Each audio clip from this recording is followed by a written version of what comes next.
श्री गणेश महाशिवरात्रि। माना जाता है कि सृष्टि का प्रारंभ इसी दिन से हुआ। पौराणिक कथाओं के अनुसार इस दिन सृष्टि का आरंभ अग्निलिंग, जो महादेव का विशालकाय स्वरूप है, के उदय से हुआ।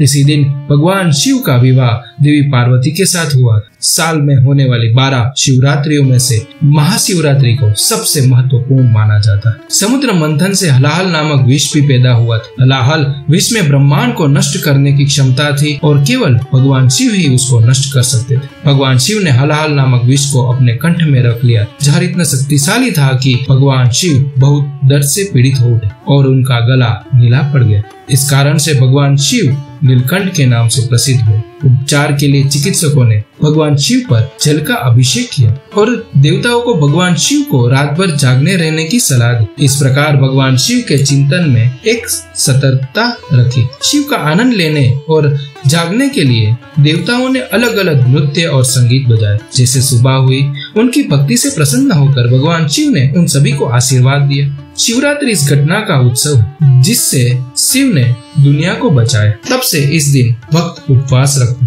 इस दिन भगवान की पूजा के लिए बेलपत्र, पुष्प, कमल पुष्प हो तो बहुत उचित है। चंदन, भस्म, शमी पत्र मिल सके तो शमी पत्र, माता पार्वती की श्रृंगार की सामग्री हो तो। पूजन विधि इस प्रकार है। शास्त्रों के अनुसार महाशिवरात्रि का पूजा निश्चित काल में करना उत्तम माना गया है। हालांकि भक्त अपनी सुविधा के अनुसार भी भगवान शिव की पूजा कर सकते हैं। पूजा करने से पहले अपने माथे पर त्रिपुंड जरूर लगाएं। इसके लिए चंदन या विभूति 3 उंगलियों पर लगाकर माथे के बाईं तरफ से दाईं तरफ त्रिपुंड करें। शिवलिंग का दूध, दही, घी, शहद और शक्कर और गंगाजल से अभिषेक करें। आप चाहे तो खाली जल से भी अभिषेक कर सकते हैं। अभिषेक करते हुए महामृत्युंजय मंत्र या पंचाक्षर मंत्र का जाप करें। शिव को बेलपत्र, आंख, धतूरे का फूल, चावल चढ़ाए। चावल जरूर चढ़ाए। चंदन का तिलक लगाए। धूप दीप जलाए। शिव के मंत्रों का जाप करें। शिव चालीसा पढ़े। खीर और फलों का भोग लगाए। शिव आरती उतारे। माँ पार्वती का श्रृंगार करे। संभव हो तो रात्रि भर जागरण करें। घर के पास शिव मंदिर नहीं है तो आप घर पर ही मिट्टी का शिवलिंग बनाकर, पार्थेश्वर शिवलिंग बनाकर उसकी पूजा कर सकते हैं। महाशिवरात्रि के दिन शिव पुराण का पाठ और मृत्युंजय, साथ ही महाशिवरात्रि के दिन रात्रि जागरण का भी विधान। कर्पूर गौरम करुणावतारम संसार सारम भुजगेंद्रहारम सदा वसंतम हृदयारविंदे भवम भवानी सहितम नमामि।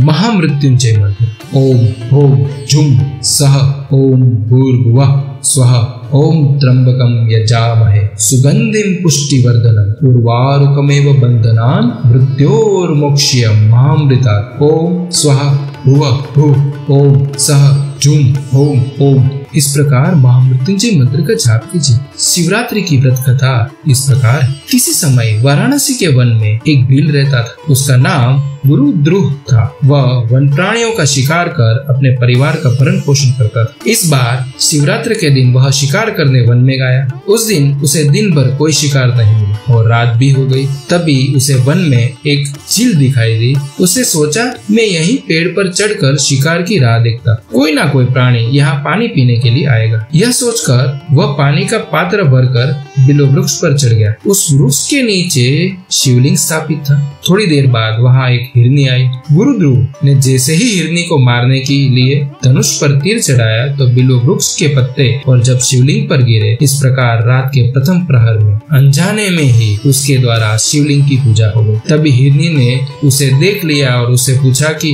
तुम क्या चाहते। वह बोला कि तुम्हें मार कर मैं अपने परिवार का पालन करूंगा। यह सुनकर हिरनी बोली कि मेरे बच्चे मेरी राह देख रहे होंगे, मैं उन्हें अपनी बहन को सौंपकर लौट आऊंगा। हिरनी के ऐसा कहने पर शिकारी ने उसे छोड़ दिया। थोड़ी देर बाद उस हिरनी की बहन उसे खोजते हुए झील के पास आ गई। शिकारी ने उसे देखकर पुनः अपने धनुष पर तीर चढ़ाया। इस बार भी रात के दूसरे प्रहर में बिलो वृक्ष के पत्ते व जल शिवलिंग पर गिरे और शिव की पूजा हो गई। उस हिरनी ने भी अपने बच्चों को सुरक्षित स्थान पर रख आने को कहा। शिकारी ने उसे भी जाने दिया। थोड़ी देर बाद वहाँ एक हिरन अपनी हिरनी को खोजने आया। इस बार भी वही सब कुछ हुआ और तीसरे प्रहर में भी शिवलिंग की पूजा हो गई। वह हिरन ने भी अपने बच्चों को सुरक्षित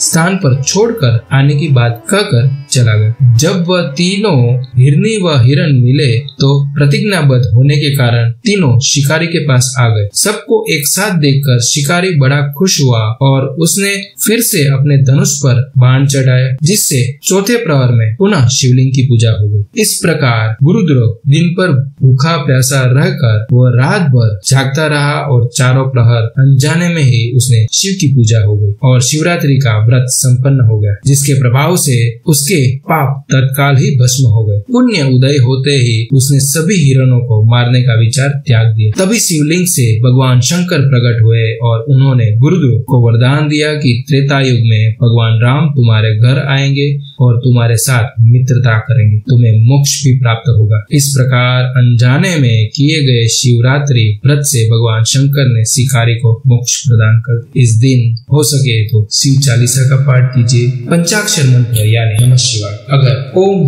नमः शिवाय का जाप किया तो ये षडाक्षर मंत्र जितना हो सके इस दिन जाप कीजिए और हो सके तो 4 प्रहर की पूजा अवश्य कीजिए। इस दिन 12 ज्योतिर्लिंग का पाठ कीजिए, शिव पंचाक्षर मंत्र का पाठ कीजिए, बिल्वाष्टकम, शिवाष्टकम, शिव महिम्न स्तोत्र का पाठ सुनिए या कीजिए। शिवरात्रि को आप सभी की हार्दिक शुभकामनाएं। अगर आपको वीडियो अच्छा लगा हो तो इसे लाइक कीजिए, दूसरों के साथ शेयर कीजिए और इस चैनल को सब्सक्राइब कीजिए। भगवान शिव आप सभी का कल्याण करें। ओम नमः शिवाय। जय श्री कृष्ण।